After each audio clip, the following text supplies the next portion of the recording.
Buenos días, buenas tardes, buenas noches. Hemos vuelto, finalmente hemos vuelto para nuestro martes de CNA, ¿verdad? Bueno, hemos vuelto después de, ¿qué? 2 semanas, tal vez 3 semanas, ya no me recuerdo, de pausa que hicimos post-congreso, Congreso de Salud Neurofuncional, que sigue generando ruido, sigue generando repercusiones en redes sociales, en Instagram, Facebook, todo esto. Sí, seguimos recibiendo feedbacks muy positivos después del Congreso, que fue una pasada, y hemos tenido la oportunidad ahí de compartir con médicos, odontólogos, psicólogos, nutricionistas, fisios, osteópatas, quiroprácticos, entrenadores personales, profesionales de la salud complementaria. Hemos tenido la oportunidad de crecer un montonazo, de ver casos clínicos aplicados con el razonamiento del sistema nervioso autónomo, los resultados que se generan, todo esto fue fantástico, fue espectacular, ¿no? Y ahí hemos tenido la oportunidad de ver toda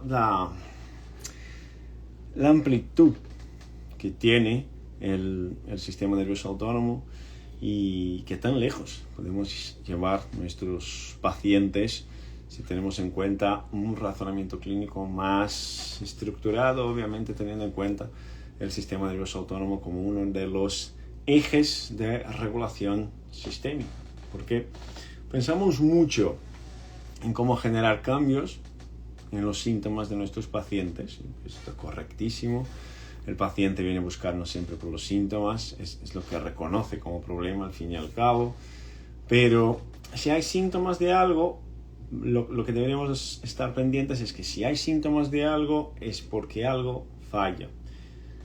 Así que naturalmente la búsqueda de un profesional sanitario, de un profesional con la mirada ampliada, una mirada de águila que llamamos, debería ser no una búsqueda por borrar los síntomas, porque un ibuprofeno es capaz de hacerlo, sino la búsqueda por entender por qué el sistema, por qué el cuerpo dejó de generar adaptación cuando de verdad debería seguir generando adaptación. Y ahí cuando entendemos este punto, entendemos que el sistema nervioso autónomo es uno de los ejes de regulación de la salud física, de la salud mental, de la salud emocional.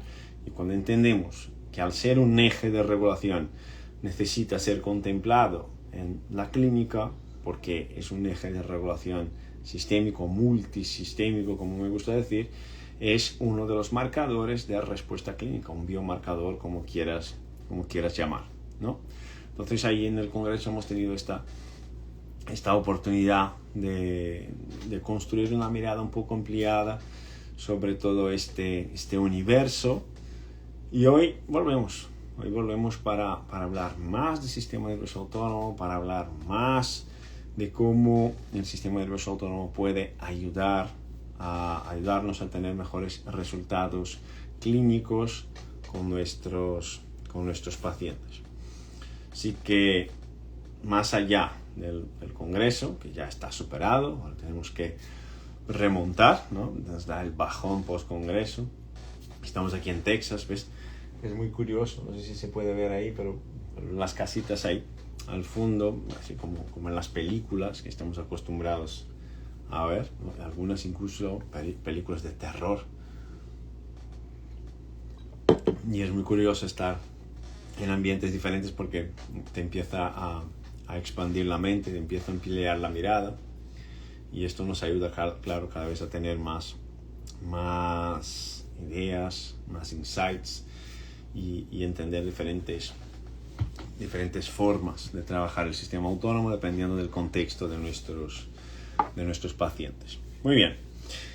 Y hoy vamos a hablar un poco justo de esto, del simpático. Vamos a hablar un poco del parasimpático. Vamos a hablar un poco del razonamiento clínico respecto a estas modificaciones del comportamiento simpático y del comportamiento parasimpático. Se conoce mucho el sistema simpático como un sistema de estrés, como un sistema de lucha y huida. Vamos a intentar, no es no es que no sea correcto, es absolutamente correcto trabajar el sistema simpático como un sistema de lucha y huida, trabajar el sistema simpático como el sistema de estrés, pero no es solamente eso. Tiene muchas otras funciones, es un componente de nuestro cuerpo que es multisistémico, va a tener una acción sobre el corazón, una acción sobre los pulmones, una acción sobre los vasos sanguíneos, sobre el páncreas, sobre la modulación del dolor, sobre el sueño, sobre múltiples tareas de nuestro cuerpo, de nuestra rutina, así como el sistema parasimpático, que se conoce como el sistema de rest and digest, ¿no? Hacer las digestiones y descansar, que es el sistema que en teoría nos ayudaría a relajarnos. Este sistema posee mucho más funciones y posee mucho más elementos terapéuticos más allá de la regulación del rest and digest, como por ejemplo acelerar la velocidad del tránsito intestinal, acelerar las digestiones, ralentizar el ritmo cardíaco. Hay su función sobre los pulmones, es broncoconstrictor, si te acuerdas, el parasimpático en los pulmones es broncoconstrictor, y luego todas las funciones que tiene el parasimpático en el cráneo y todas las funciones que tiene el simpático y el parasimpático en la pelvis. Entonces hoy vamos a empezar a desconstruir un poco esta perspectiva, esta mirada de que el sistema simpático es un sistema de estrés y de que el sistema parasimpático es un sistema de descanso y de digestiones, porque son sistemas mucho más complejos y son sistemas que pueden generar resultados clínicos, si sabes valorarles bien, que pueden generar resultados clínicos de verdad muy potentes en una práctica clínica más aterrizada a la mejor evidencia científica que tenemos disponible, ¿no? A mí siempre me han generado ruidos los gurús. A mí no me gustan los gurús. ¿Y por qué no me gustan los gurús? No me gustan los gurús porque los gurús son estos personajes de internet, de YouTube, de Instagram, de donde sea, que te prometen respuestas, te prometen milagros, pero milagros que solamente ellos son capaces de curar, que solamente ellos son capaces de ver, que solamente ellos son capaces de abordar a través de su propio desarrollo personal, de sus sentidos y todo esto. Así que ellos perciben lo que ellos tratan, pero en general nadie más percibe lo que ellos mismos perciben. No estoy diciendo que está mal, cada uno sabe lo que le gusta más en plan clínico, pero a mí no me gustan los gurús, a mí me gusta entender cosas a partir de una perspectiva menos sesgada. Es decir, yo necesito de sistemas de valoración que me puedan decir eso está así, eso está asado, y si está así o está asado, yo tengo que cambiar la forma de actuar dependiendo de cómo el cuerpo, de cómo la persona se encuentra. Si esto depende de mi percepción, en un día que yo esté más alterado, que no esté bien, que esté yo mismo esté desregulado, probablemente no seré el mejor clínico para esta persona y no me puedo permitir no ser el mejor clínico para un paciente, ¿no? Tengo que ser siempre el mejor clínico que pueda para poder ofrecer la mejor respuesta clínica o la mejor solución para mis pacientes. Entonces me gustan sistemas de verificación. Obviamente no es aislado, todo esto que hacemos es combinado con un razonamiento clínico estructurado, un paso a paso que está muy detallado, muy bien dibujado en todo lo que hacemos, pero tener una herramienta clínica para decir, nos suponemos, probamos, en mi contexto es fundamental. Y en el contexto autonómico yo os diría que es aún más fundamental. Yo os pongo como ejemplo, porque hay mucha creencia disfuncional hablando del sistema nervioso autónomo. Os pongo como ejemplo el caso de una alumna que me envió algunas preguntas respecto a su experiencia personal en una formación que fue a hacer, que era una formación que implicaba el desarrollo de la habilidad de desarrollar apneas. Entonces había prácticas de respiración, prácticas de apnea, prácticas distintas. Bien, son cursos normales, ¿no? No tienen grandes prerequisitos o no tienen grandes implicaciones en la salud sistémica. No tienen grandes precauciones para que los participantes puedan estar ahí haciendo la formación. Y ella, después de 3-4 días de formación, de acuerdo con las prácticas que se estaban desarrollando, en teoría son prácticas, en teoría no, son prácticas totalmente sanas, pero dependiendo del contexto de la persona, puede ser que puedan generar ruidos, pueden generar cambios no deseados. Y ella comenta que al principio del tercer día, del cuarto día, del quinto día, además de la sensación de cansancio natural en cualquier inmersión que vayas a hacer de una semana, empieza a percibir arritmias.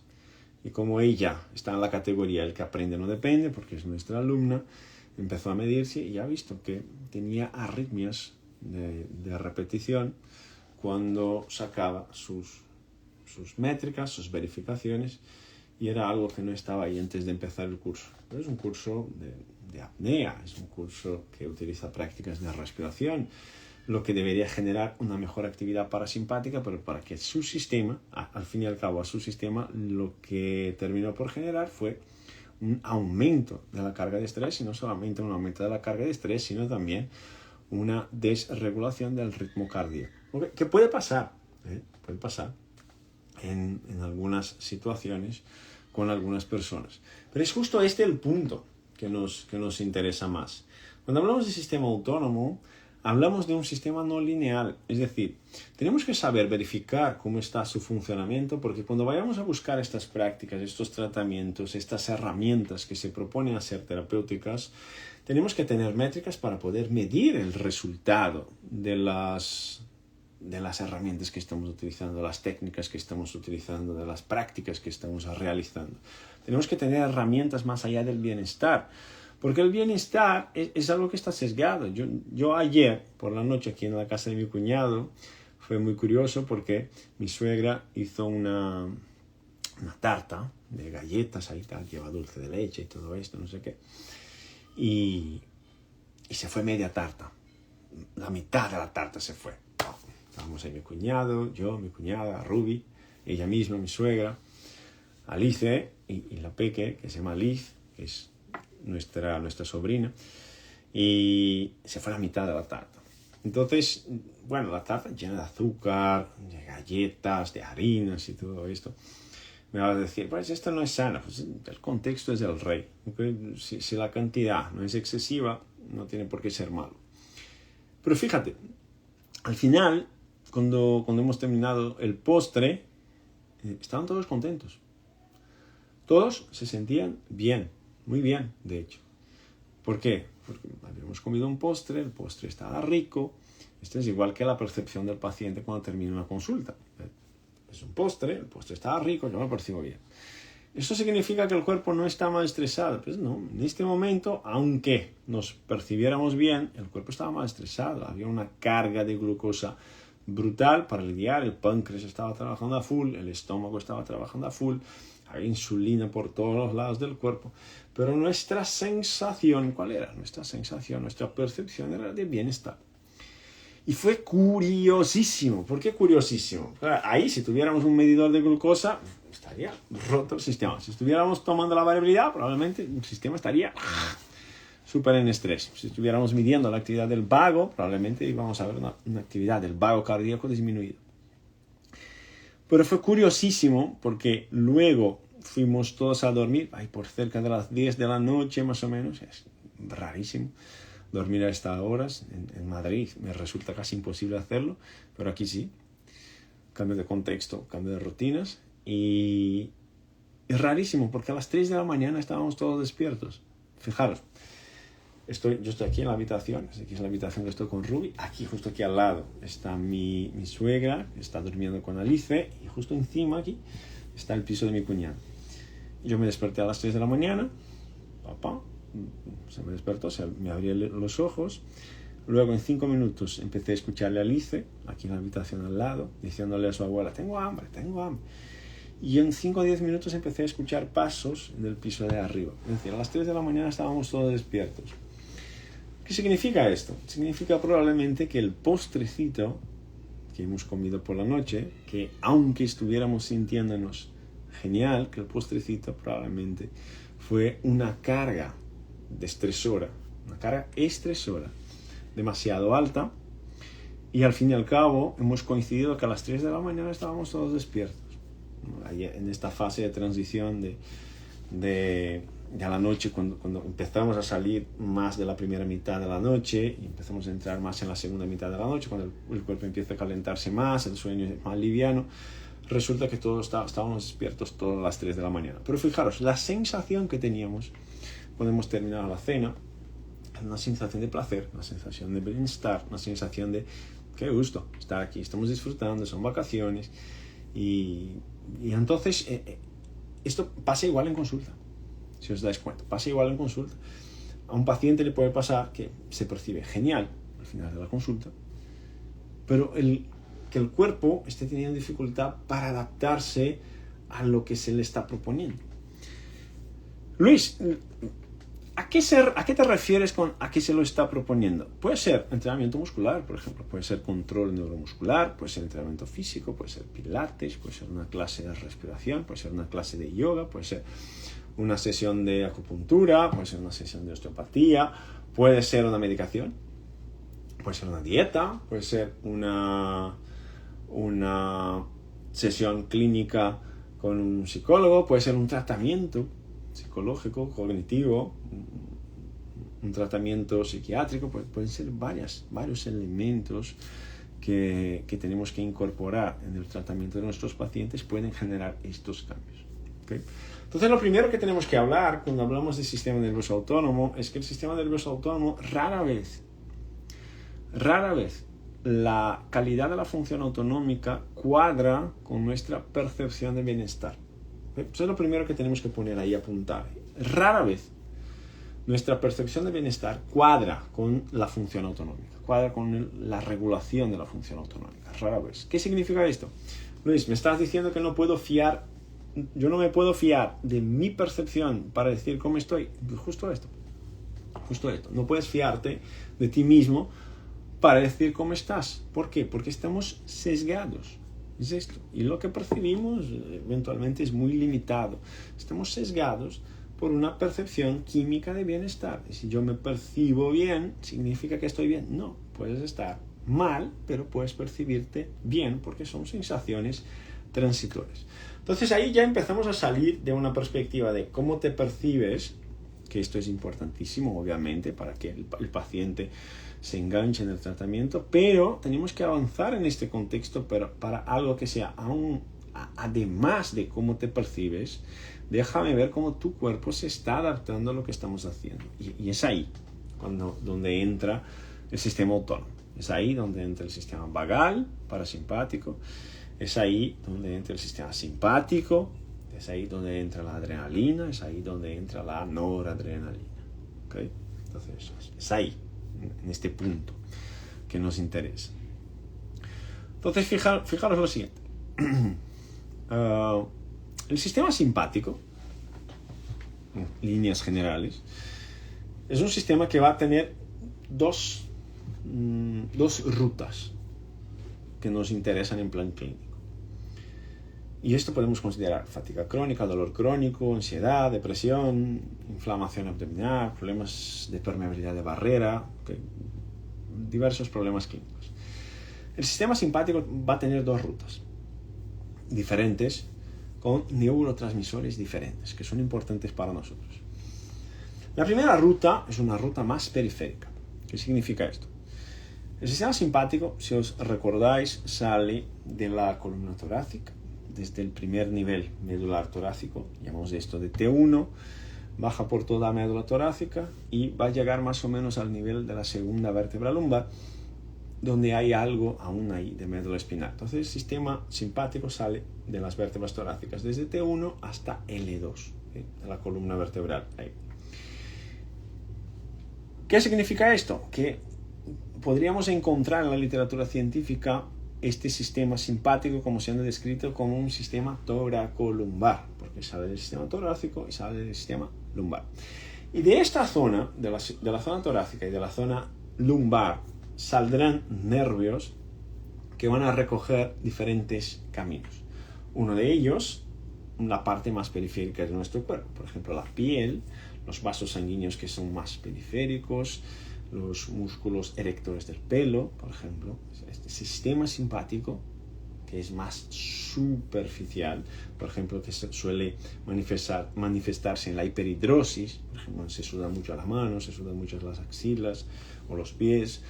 Este sistema simpático tiene una característica distinta al sistema simpático que inerva el tronco, el cuerpo, el cráneo, la pelvis. ¿Okay? Son dos sistemas simpáticos distintos. Aunque todos sean simpáticos, son distintos.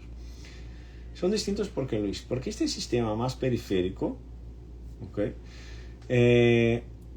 Utiliza un neurotransmisor que es el mismo neurotransmisor del sistema parasimpático.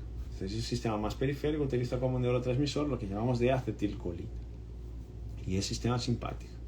Vale. Mientras que el sistema simpático más central, y cuando hablamos del sistema simpático más central, estamos hablando del sistema simpático que está relacionado al ganglio cervical superior, ganglio cervical medio, al ganglio estrellado. El ganglio cervical superior es el principal ganglio que va a generar nervios simpáticos que van a hacer la inervación del cráneo, por ejemplo, de la vascularización del cráneo, las arterias del cráneo, las venas del cráneo. Este sistema del cuello, el ganglio cervical superior, medio, inferior o el ganglio estrellado, estas ramas simpáticas, este recorrido del sistema simpático, no es colinérgico como el sistema periférico que tenemos. Este recorrido es un sistema noradrenérgico o incluso puede ser un sistema adrenérgico, pero sobre todo noradrenérgico. ¿Okay? ¿Qué significa esto, Luis? Significa que estamos trabajando con neurotransmisores diferentes, en lugares diferentes, aunque todo se llame sistema simpático. Entonces, si el sistema simpático periférico trabaja más con acetilcolina, el sistema simpático central trabaja más con noradrenalina o en algunas situaciones adrenalina. Muy bien. Y este sistema simpático que es más central, que empezamos a hablar aquí desde la cabeza, tiene funciones importantísimas en regulaciones de sistemas, en regulaciones de comportamientos, en regulaciones incluso de hábitos nuestros que son importantísimos para la rutina. Por ejemplo, el sueño. ¿Qué es lo más común que escuchamos hablar? El sueño para el sistema autónomo es prioridad 1. Número 1. ¿Qué tengo que arreglar para que el sistema autónomo pueda funcionar bien? El sueño. Divididos ahí en sus 3 categorías, como hablamos en el SNA avanzado, el sleep drive, el ritmo circadiano, el ritmo ultradiano, pero el sueño, prioridad 1. ¿Qué papel tendría? Por ejemplo, uno de los papeles, porque además el sistema simpático, ¿qué papel tendría el sistema simpático en el sueño, por ejemplo? ¿No? Porque siempre decimos, tienes que relajarte para poder descansar. Y es correctísimo. Pero esto no significa que el sistema simpático no esté actuando. Significa que tú estás cómodo para poder ahora descansar. Entonces, fijaros, el sistema simpático, la liberación de noradrenalina, es un punto importante cuando empezamos a adaptar el cuerpo para que vayamos a dormir. La noradrenalina, por ejemplo, esta noradrenalina que se libera en las estructuras centrales al principio de las fases del sueño o en los últimos momentos antes de que agarres el sueño, esta noradrenalina es fundamental para que puedas producir melatonina. La producción de melatonina depende de la buena regulación, de la buena producción noradrenérgica, por ejemplo, de las estructuras simpáticas que vamos a encontrar en el cuello, estos ganglios cervicales que hemos hablado antes. Entonces, fíjate, ya no estamos hablando de un sistema de lucha-huida, estamos hablando ahí de un sistema de activación simpático que puede ayudar a agarrar el sueño de forma más efectiva, aunque estés relajado, con el sistema simpático funcionando de manera adecuada. Bien, esa es una primera parte que nos interesa. Nos interesan más cosas. ¿Por qué? Porque cuando hablamos del sueño en sí mismo, podríamos dividir el sueño en 2 categorías distintas, o el tiempo de sueño en 2 categorías distintas. Si dividimos el sueño en 8 horas, las primeras 4 horas serían más las primeras horas para la adaptación de la parte más física, y la segunda mitad de la noche sería más importante para la adaptación, para la reestructuración de las estructuras más del sistema nervioso central, es decir, el comportamiento emocional, el comportamiento emocional, la regulación cognitiva y todo esto. La primera parte de la noche más la parte física, la segunda es la parte mental. Ok, ¿y qué papel tiene el sistema simpático ahí, por ejemplo? Luis, yo debería estar relajado, el sistema parasimpático debería estar funcionando, sí, pero debería estar funcionando asociado al sistema simpático también. ¿Por qué también? Porque en la primera mitad de la noche, cuando tenemos ahí nuestras 4 o 5 fases del sueño, depende de la clasificación que utilices, las 3 primeras fases del sueño, las 2 primeras más livianas, la tercera más profunda, estas 3 primeras fases son fases parasimpáticas de regulación, predominantemente parasimpáticas. Pero la cuarta fase, que es el sueño REM, que al principio de la noche es más corto, esta cuarta fase es fundamental la regulación simpática. En esta cuarta fase del sueño REM es fundamental la participación del sistema simpático. Y mientras vayamos avanzando en dirección a la segunda mitad, lo que pasa es que la fase profunda parasimpática de la primera mitad de la noche se va acortando y la fase profunda de la segunda mitad de la noche, que tiene que ver con el sueño REM, esta fase que es simpática se va alargando. Entonces ya te das cuenta ahí que el sistema simpático, por ejemplo, es fundamental para la segunda mitad de la noche cuando vayamos a trabajar más esta parte de regeneración mental del sistema psíquico. La función simpática ahí es fundamental. Entonces no es todo relajación o activación del sistema simpático, del sistema parasimpático. Ese es un elemento. Otra confusión común que se hace, por ejemplo, y es un punto clave cuando hablamos de compromiso del paciente con su tratamiento, el comprometimiento del paciente, el comprometerse con su salud, que es una queja que tenemos, ¿no? Los clínicos más responsables y muchos pacientes nos dicen, es que me cuesta agarrar rutina, me cuesta seguir las pautas, me cuesta seguir un plan de tratamiento. Cuando hablamos de esto, de este comportamiento, estamos hablando de actitudes, estamos hablando de hábitos, es mucho común, es muy regular el comportamiento del paciente, esté donde esté en Argentina, esté en Brasil, esté en Chile, esté en Colombia, esté en España, esté en Estados Unidos. Es muy regular el comportamiento del paciente. ¿Qué es? La mayor parte de los pacientes deja los tratamientos. La mayor parte deja los tratamientos. ¿Y por qué lo hace? Lo hace porque no quiere mejorar. Bueno, algunos tenían ahí un autosabotaje, esto sí, pero no todos, no podemos decir esto. Pero muchos no son capaces de seguir un plan de tratamiento simplemente porque para que podamos seguir algo, para que podamos engancharnos en algo, sea lo que sea, necesitamos, o sí, de la química necesaria para hacerlo. ¿Okay? La química necesaria para hacerlo. ¿Qué significa la química necesaria para hacerlo? Bueno, Luis, yo necesito de dopamina. Está bien. Dopamina, no la dopamina barata, que es la dopamina de redes sociales, pero la dopamina cara, la dopamina de larga duración, la que viene del esfuerzo, la que viene del ejercicio físico, la que viene de haber logrado algo que es difícil y que, por ser difícil, nos da una super sensación de recompensa. Esta dopamina que estamos buscando necesita o sí de noradrenalina. Necesita o sí del sistema simpático funcionando de manera adecuada para que yo pueda cambiar mi comportamiento y pueda engancharme ahí en este plan terapéutico, en este programa terapéutico, en esta práctica clínica o en esta tarea que yo quiero desarrollar. Porque si no, ¿qué es lo que pasa? Yo pierdo la motivación, el paciente pierde la motivación. Y muchas veces va a perder la motivación porque el sistema simpático, que debería estar más activado en determinadas condiciones, no está. No está, fíjate. Y entonces estamos trabajando ahí con pacientes que están con dolores crónicos, pacientes que tienen migrañas, pacientes que sufren con ansiedad, pacientes que sufren con depresión. O estamos trabajando con personas, yo trabajo más con alumnos, estamos trabajando con alumnos, por ejemplo, que quieren hacer un cambio profesional, que quieren hacer un cambio en la ruta profesional, en su ruta personal, y no son capaces de hacerlo porque siempre viene el tema del miedo, ¿no? El miedo, no sé si voy a lograr, no sé por qué, ya estoy aquí hace tanto tiempo, ya sé cómo la cosa funciona aquí, aunque funcione mal, y no sé si quiero cambiar. ¿Qué es lo que falta eventualmente para este punch, para este cambio? Es justo la actividad simpática. Justo ahí lo que falta es la actividad simpática.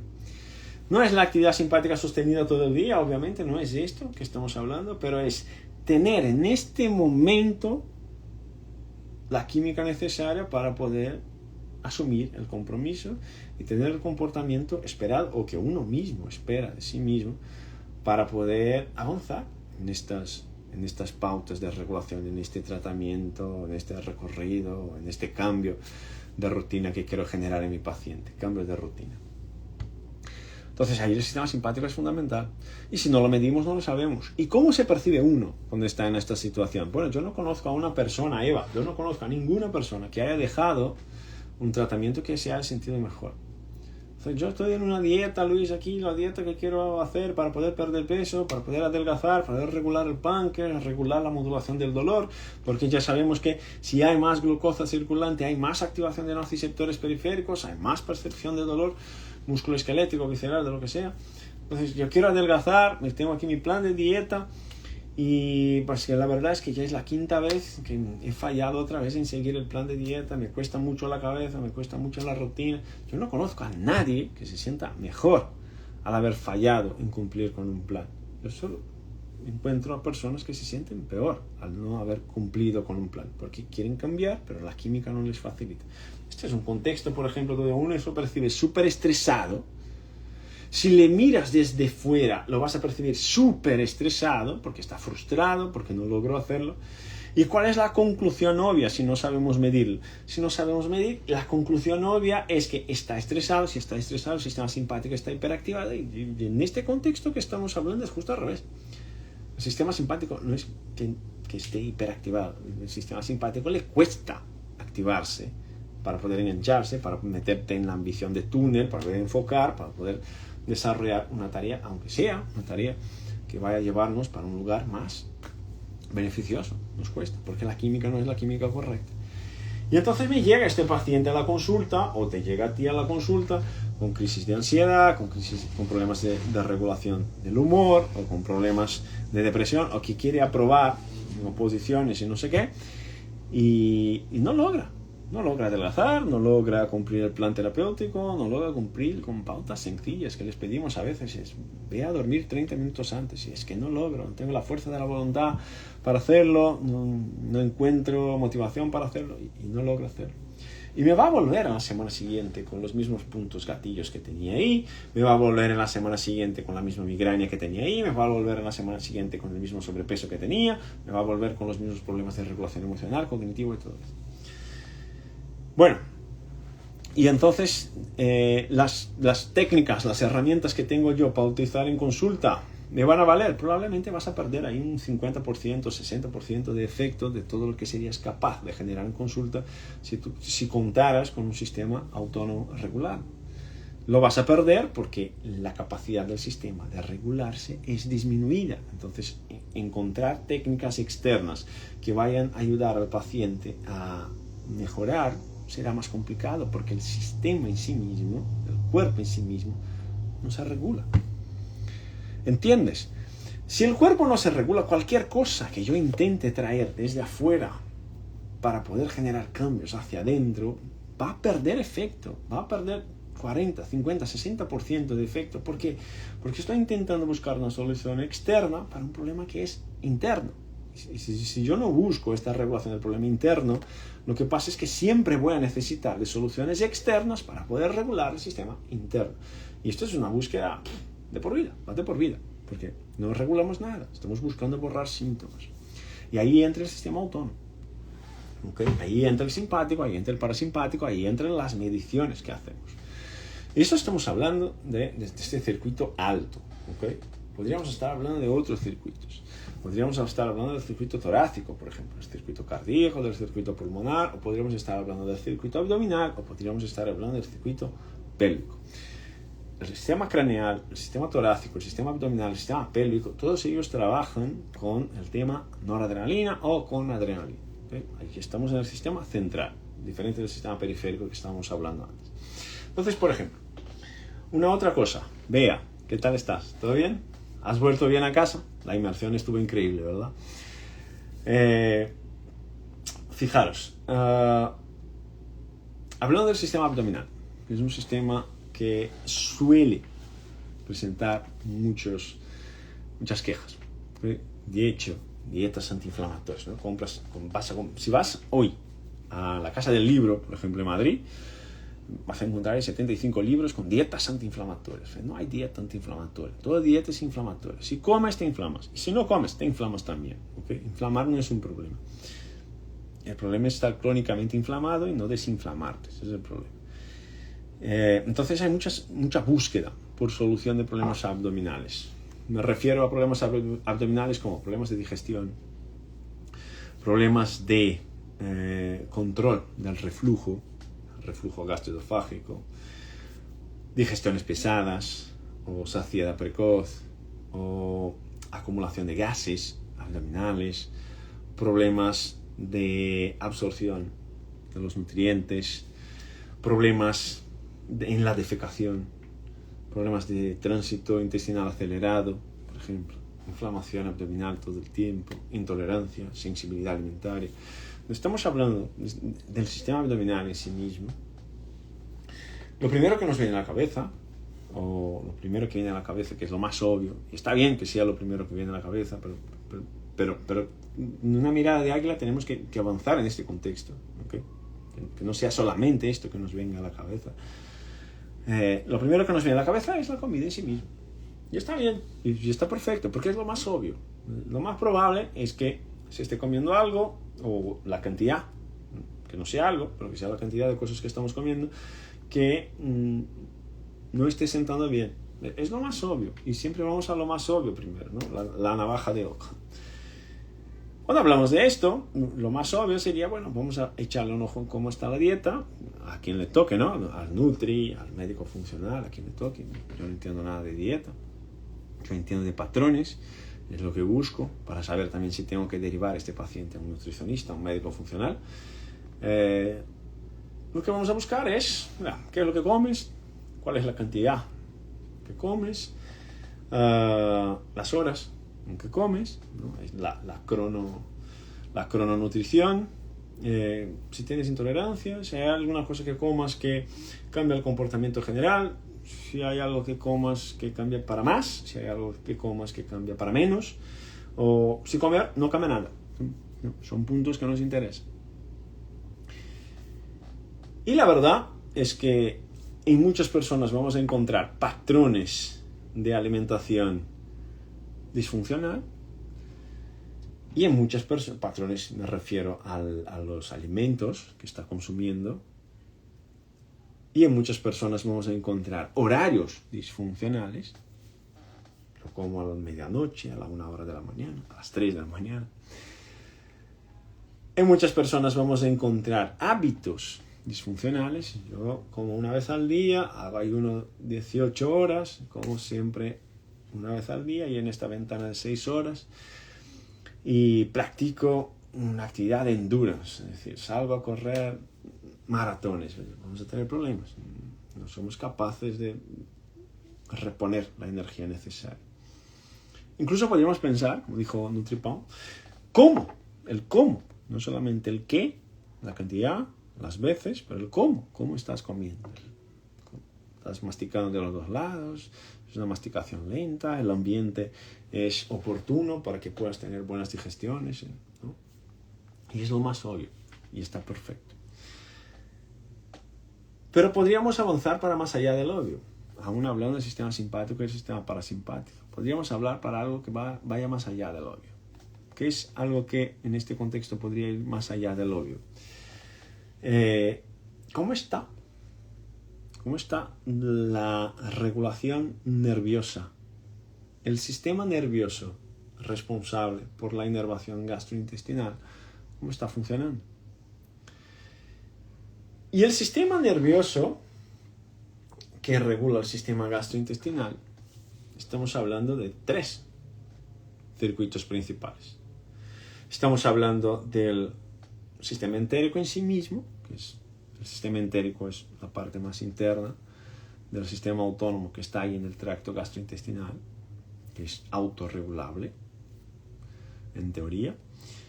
Y tenemos el sistema simpático y el sistema parasimpático que vienen desde fuera. Uno viene desde la médula espinal, otro viene desde el tronco encefálico. Y ayudan al sistema entérico a hacer la correcta regulación de las funciones gastrointestinales. ¿Okay? Recordando que el sistema gastrointestinal empieza en la boca, termina en el ano. Y entonces cuando pensamos en la inervación del sistema intestinal, pensamos en qué condiciones tiene este sistema gastrointestinal de procesar buenas digestiones, por ejemplo, o de ejecutar buenos procesos internos, por ejemplo. ¿Me puedes poner un ejemplo para que no se complique mucho? Pues, hace poco yo estaba contestando las dudas de los alumnos del SNA integrativo, del SNA avanzado. Esta parte gastrointestinal es algo que hablamos en el integrativo, pero que desarrollamos mucho más en el SNA avanzado. Hay un seminario solo de esto.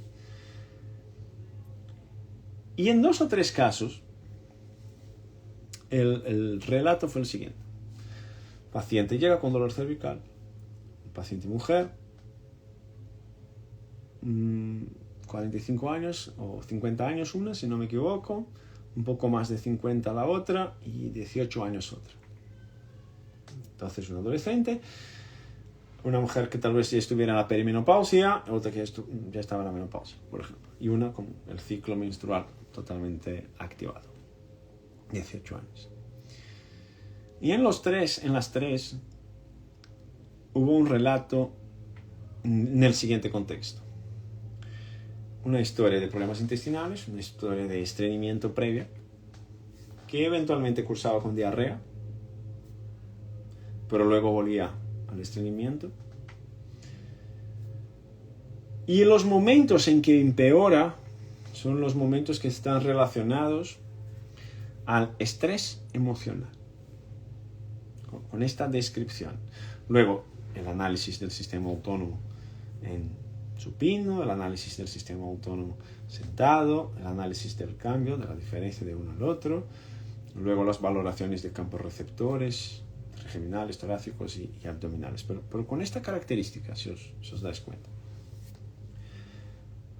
¿Qué es lo que nos está señalando este tipo de relato, este tipo de queja? Estoy bien, más o menos la cosa se controla, tengo mi dieta súper organizada, pero cuando me viene un estrés emocional, se desregula el sistema.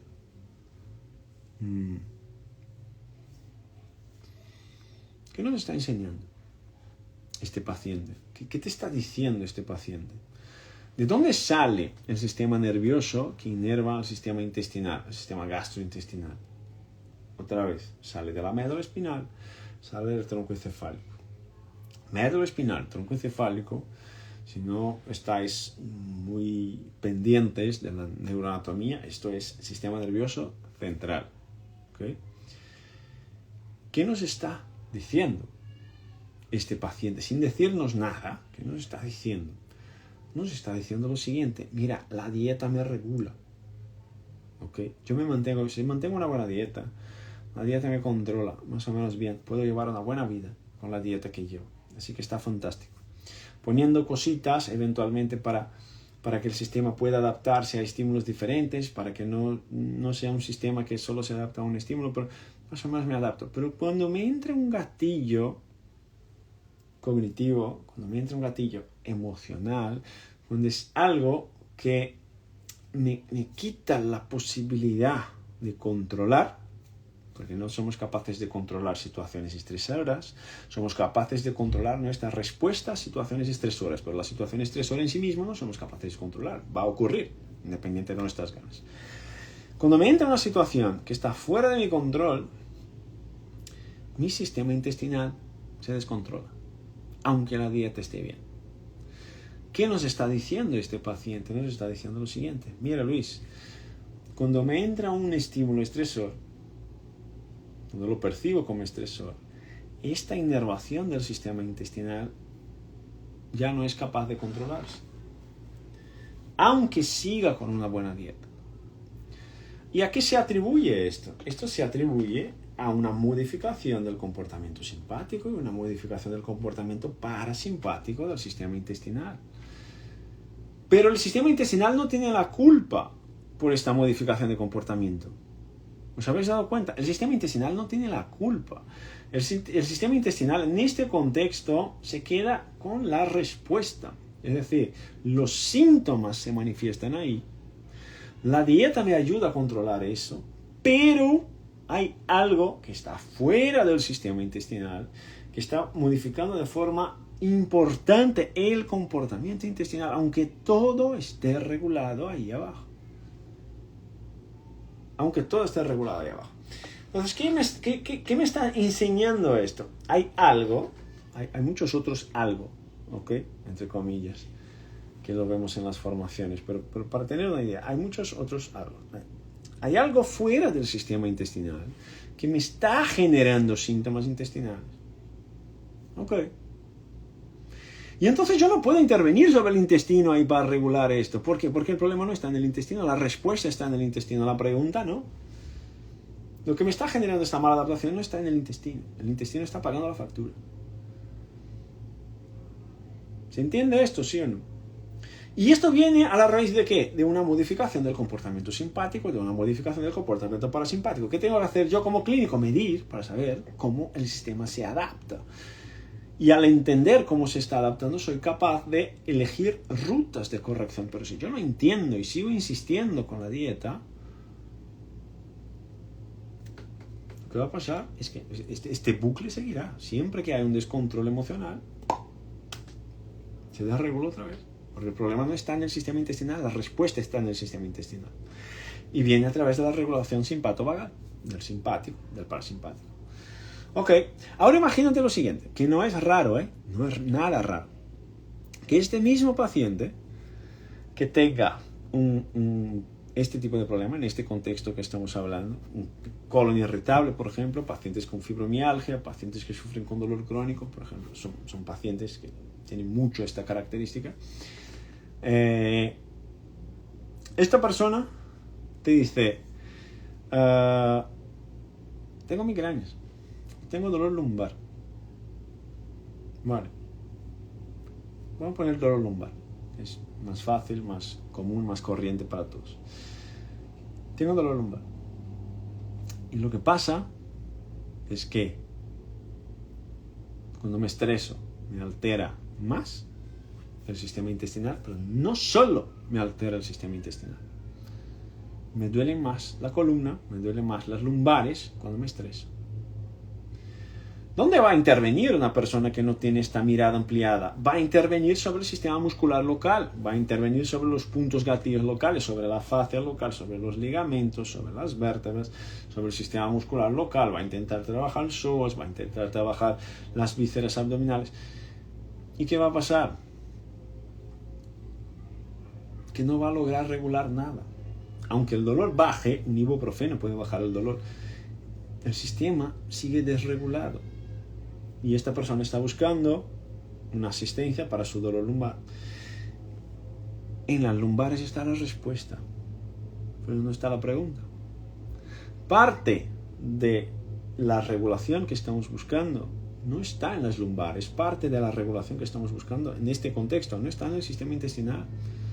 Está en comprender por qué el sistema autónomo no se está adaptando cuando debería adaptarse. Porque si el sistema autónomo se adapta, la probabilidad de que las cosas se organicen es muchísimo más elevada, muchísimo más alta. No es una relación de causa y efecto, porque estamos hablando de sistemas biológicos, de sistemas personas, sistemas biológicos no tienen relación de causa y efecto directamente, así que en todos va a pasar igual. No, esto no existe. Por esto tenemos nuestra capacidad de personalizar tratamientos a través del sistema autónomo. Pero si el sistema autónomo se regula, es mucho más probable que podamos sacar a esta persona de este ciclo disfuncional. Es mucho más probable que seamos capaces de hacerlo. Y si somos capaces de hacerlo, nos metemos en un campo que hemos trabajado en este último congreso, en esta última inmersión, que es el campo de la autorregulación. Entonces, vamos a ver si estamos en la misma página, ¿ok? El sistema autónomo es un sistema de regulación multisistémico, desde la cabeza, pasando por el tronco, el sistema abdominal y la pelvis, si estamos hablando del sistema central, y luego de la ruta más periférica, piel, vasos sanguíneos, músculos, si estamos hablando del sistema más periférico. Ok. El sistema autónomo es un sistema de respuestas. Okay. El sistema responde a demandas, a temas, gatillos, problemas, o estímulos, o falta de estímulos. Si tengo un sistema autónomo desorganizado, lo que pasa es que este sistema autónomo desorganizado se va a manifestar en diferentes lugares. En las lumbares, en la migraña, en el intestino, en el estómago, en el corazón, en el páncreas, en el control de la insulina, en el control de la glucosa, del colesterol y por ahí va. En la endometriosis, fue un caso que tuvimos hoy en los casos clínicos. Ok. El punto es, al ser un sistema de respuesta, yo necesito entender cuáles son los principales elementos en el cuerpo que son capaces de regular esta respuesta. Son capaces de generar un cambio en esta actividad del sistema autónomo, del sistema parasimpático y del sistema simpático. Y estos elementos, estos elementos reguladores, podríamos poner que los tres principales, el principal de todos está aquí, en el tórax, ¿okay? En el sistema cardiovascular del tórax. Ahí está el vago, ahí está el glosofaringeo, ahí hay un montón de cosas que va a generar cambios importantes aquí, que son fundamentales para regular todo nuestro cuerpo. Pero luego, después del tórax, viene el sistema trigeminal, ya estamos hablando de la boca, ahí estamos hablando del bruxismo, ahí estamos hablando de las encías, ahí estamos hablando de la mucosa de la boca, ahí estamos hablando de la saliva, ahí estamos hablando de la respiración oral, estamos hablando de la respiración nasal, estamos hablando incluso del sistema oculomotor, de los ojos, estamos hablando incluso de la inervación de la nariz, de la mucosa de la nariz, ¿okay? Y de las meninges del cráneo, que es el sistema trigeminal. Todo esto va a generar repercusiones sobre el sistema simpático, sobre el sistema parasimpático, que puede manifestarse sí en el sistema intestinal, que puede manifestarse sí en el páncreas, que puede manifestarse sí incluso en la pelvis. Y tendríamos que hablar de un otro sistema, además del sistema torácico, además del sistema trigeminal, tendríamos que hablar de un otro sistema, que es el sistema gastrointestinal en sí mismo, que también es otro generador de cambios importantes para el sistema autónomo, para el sistema simpático, para el sistema parasimpático. Lo que quiero dejar claro es que el hecho de que las manifestaciones que el paciente presenta, el hecho de que estén en el sistema gastrointestinal no significa que el sistema gastrointestinal sea el sistema que está desadaptado. El sistema que puede estar desadaptado puede ser el sistema torácico o puede ser el sistema trigeminal incluso. O puede ser algún sistema cognitivo, alguna creencia, alguna experiencia que no se haya adaptado bien el cuerpo. Pero el hecho de que la respuesta esté en el sistema intestinal no significa que el problema esté en el sistema intestinal. A esto voy. Entonces, cuando estamos probando el sistema autónomo, no es simplemente probar el sistema autónomo de ponerte una banda de pecho, hacer una toma o un Holter 24 horas, un electrocardiograma, ponerte esto ahí, pum, hacer una toma y verificar cómo está el sistema ahora en este momento. No es solamente eso. ¿Por qué no es solamente eso? Porque lo que estamos verificando si hacemos esto es cómo está la regulación basal. La regulación basal es ahora mismo, si yo me mido, si tú te mides, cómo está funcionando el sistema ahora. Ok, este es el eje del estrés crónico. Pero cuando tenemos estos comportamientos que estábamos hablando de cuando me estreso más, el sistema se desregula, el intestino pierde su regulación. En este contexto, por ejemplo, me interesa más, mucho más, no una prueba basal, que es una prueba que hago sentado, que hago en supino, tumbado. Me interesa mucho más una prueba de reactividad. Porque lo que esta persona me está contando es, cuando me pasa esto, yo respondo así. Entonces, ¿qué me interesa? Saber cómo está parada. Saber cómo está parada ahí me interesa menos. Me interesa más saber, frente a un desafío cognitivo, frente a un desafío de regulación emocional, cómo puedo responder a este gatillo, a esta esta prueba, a este test, a este desafío. Hay pruebas, ¿okay?, que se utilizan para hacer esto, incluso pruebas cognitivas, incluso pruebas multitasking, donde vas verificando cómo está la actividad del sistema autónomo mientras la persona va realizando la prueba.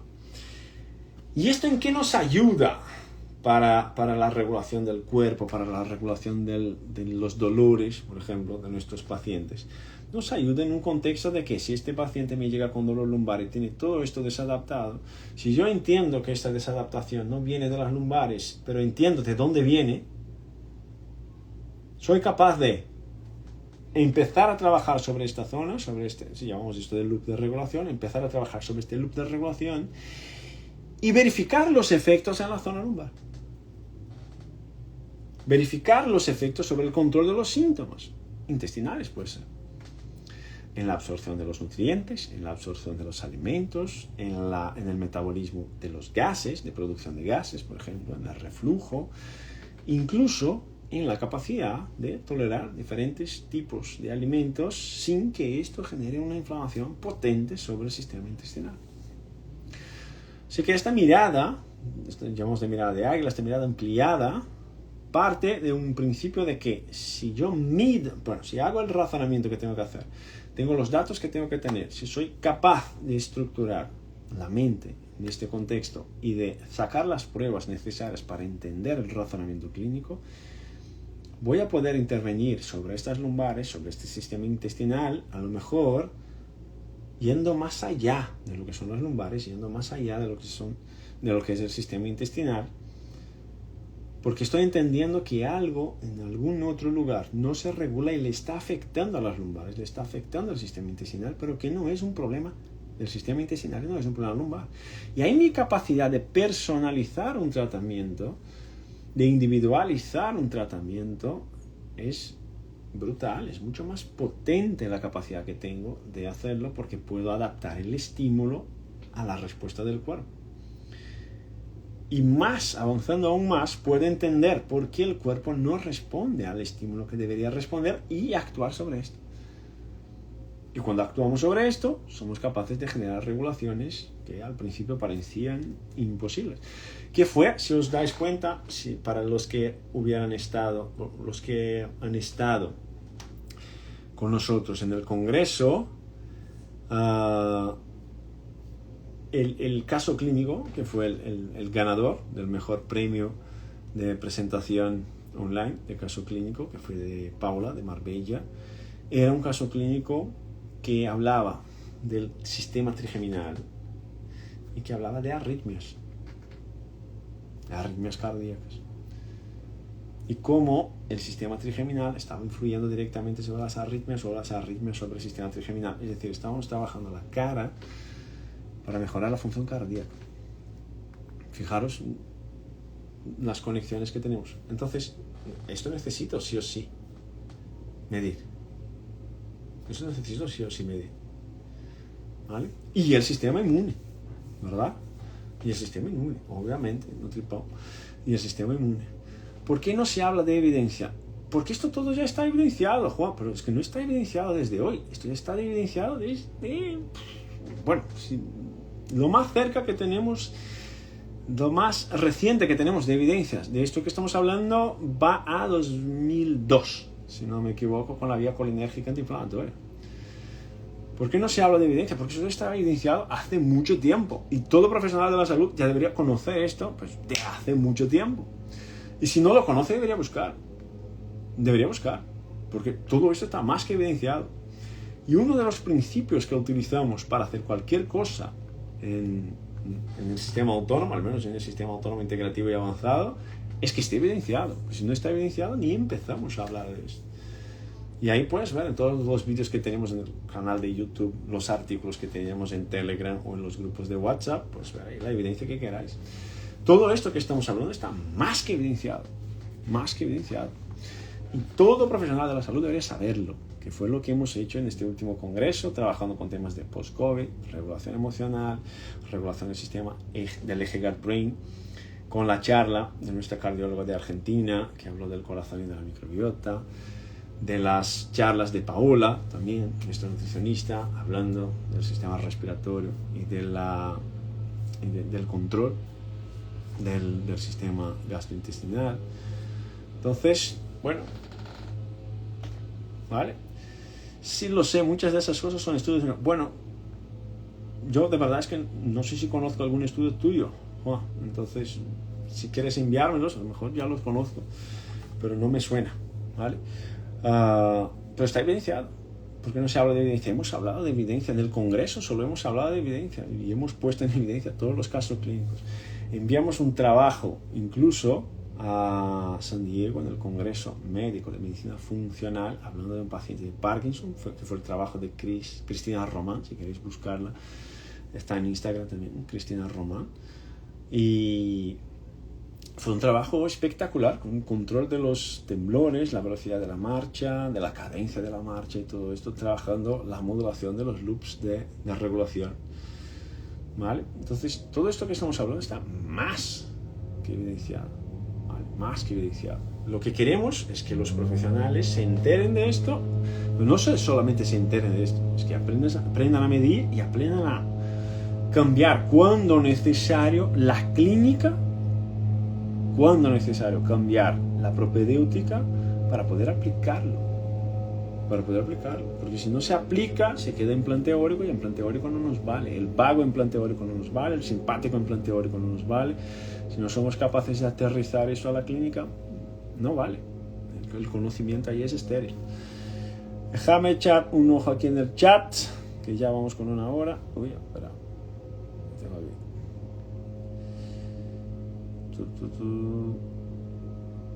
¿Cómo trabajas la regulación emocional? Pues depende. Todo depende. La regulación emocional es un tema que trabajamos en el diseño avanzado, que va a empezar ahora en octubre, pero depende. El tema de la regulación emocional es cuál es el gatillo para que no se regule la emoción. ¿Es un gatillo top-down, viene de arriba hacia abajo, o a lo mejor viene de abajo hacia arriba? Si viene de abajo hacia arriba, se tiene que trabajar de abajo hacia arriba, no de arriba hacia abajo. ¿Cuál es la hora ideal para la comida? Depende del contexto. No hay hora ideal para todos. Si no hay contexto, ahí no hay una respuesta para eso, ¿okay? Y esto es uno de los principios que utilizamos siempre. El contexto es el rey. Si no hay contexto, no hay una norma que pueda valer para todos. Aún más porque hablamos de pacientes que son complejos, ¿vale?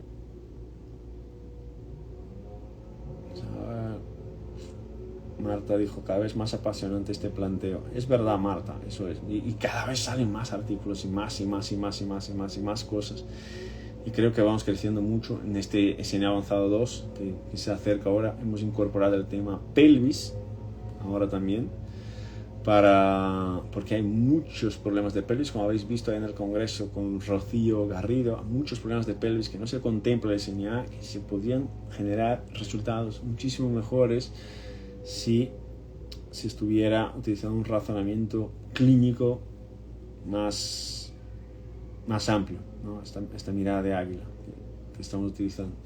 ¿Cómo manejar un paciente con sintomatología gastrointestinal porque tiene tratamiento corticoidal crónico? Yuta, nuestra pregunta no sería esta. La pregunta de la mirada de águila no sería cómo manejar un paciente con sintomatología gastrointestinal pero que tiene tratamiento corticoidal crónico. Nuestra pregunta sería ¿por qué tiene problemas gastrointestinales y por qué tiene que llevar un problema corticoidal crónico y cómo somos capaces de intervenir en esto para que el sistema, el cuerpo pueda manejarse mejor, o a lo mejor en algunos casos incluso pueda manejarse solo, ¿vale? Las mediciones utilizamos un frecuencímetro. Cristina Roma. Perfecto, Beatriz. Exactamente esto.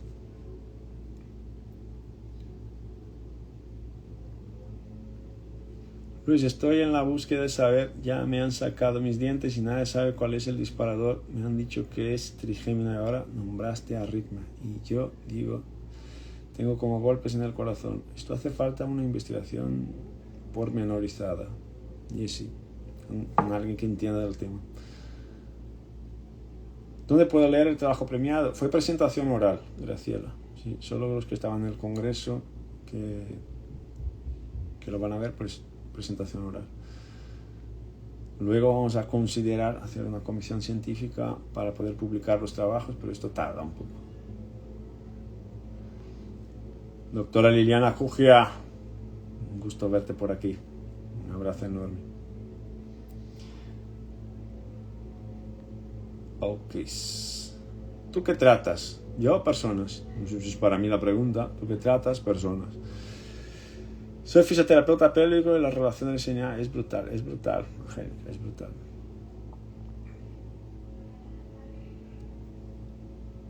Yuta dijo, el tratamiento corticoidal crónico es por insuficiencia suprarrenal secundaria macroadenoma de hipófisis. Bien, entonces, igual Yuta, la pregunta sigue siendo la misma, ¿no? ¿Cómo somos capaces de intervenir sobre este sistema para poder disminuir esta carga? Esta es la pregunta. Para esto hay que valorar. Cualquier persona que te proponga una respuesta mágica para un problema complejo en redes te está engañando. Vale.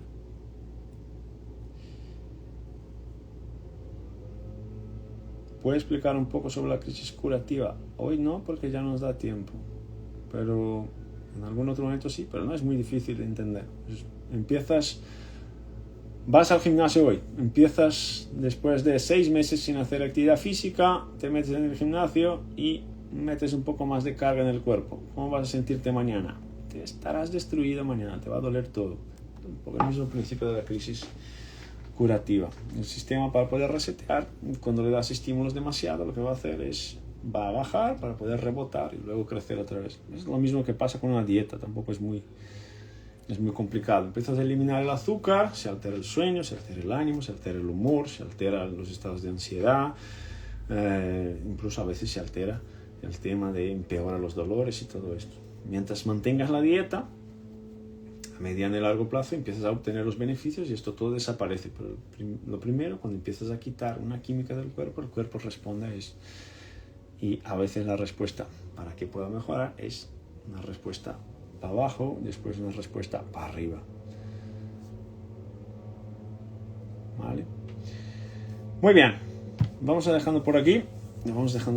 Hemos vuelto, así que estéis pendientes en este mes de julio. Les vamos a divulgar muchas informaciones de lo que se viene en el universo SNA en este segundo semestre del año.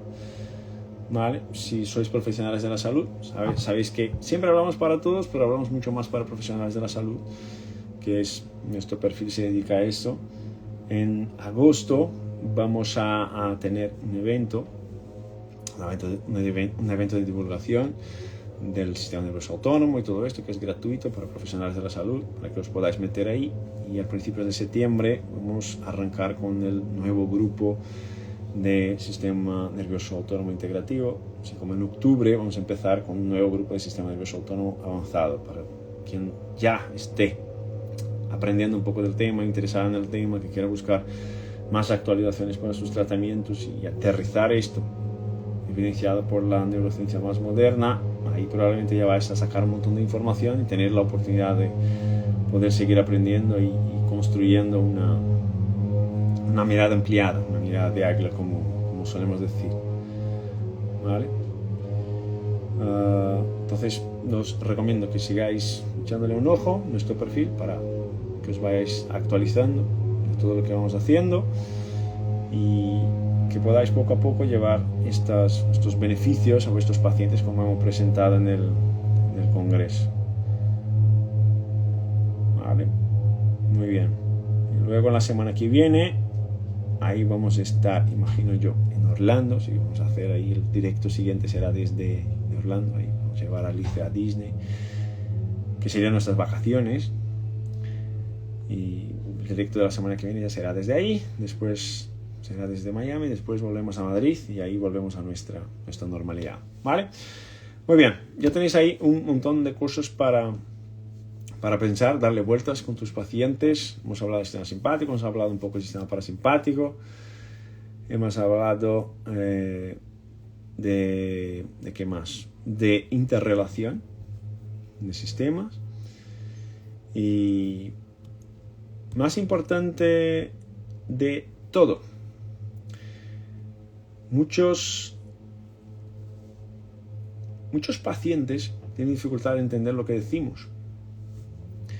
Y algunos alumnos utilizan nuestros directos para que los pacientes puedan entender lo que quieren decir sin tener que hacer una charla. Pues entonces, la charla la hago yo. Y si quieres decirle a tus pacientes que oigan alguna parte del directo, de los directos que hacemos, a veces le vale para que no tengas que estar tú pendiente en consulta ahí explicando 30 minutos, 40 minutos, porque no tienes tiempo, porque la agenda está petada. Entonces, a veces vale la pena, no solamente mi perfil, pero hay otros perfiles de profesionales responsables con buena calidad de información que a lo mejor si le facilita a los pacientes ya empiezas a cambiar este nivel de conciencia de los pacientes y esto facilita mucho a la hora de aplicar un tratamiento, cuando la persona ya entiende porque está buscando, porque está estudiada, porque está contigo en esta búsqueda. Así que para nuestros alumnos, también quien quiera invitar a los pacientes para que vean los vídeos de YouTube y todo esto está ahí, y hablamos en un lenguaje más sencillo para que puedan entender todos. Dentro de la formación ahí hablamos un lenguaje mucho más académico para que se pueda construir este razonamiento: el que aprende no depende, ¿vale? Un curso especial específico para la banda polar. ¿Cuál es de lo más importante? Un curso específico para la banda polar.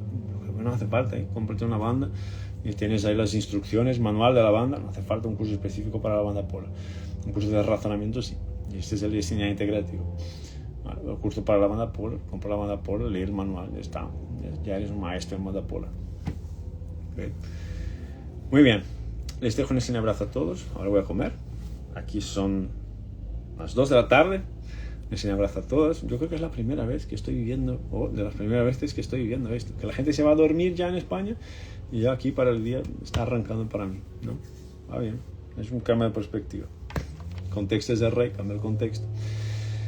Y aquí estamos. Cuidaros mucho, nos vemos en la semana que viene. Un abrazo a todos, un abrazo a todas. Cuidaros mucho, chatos.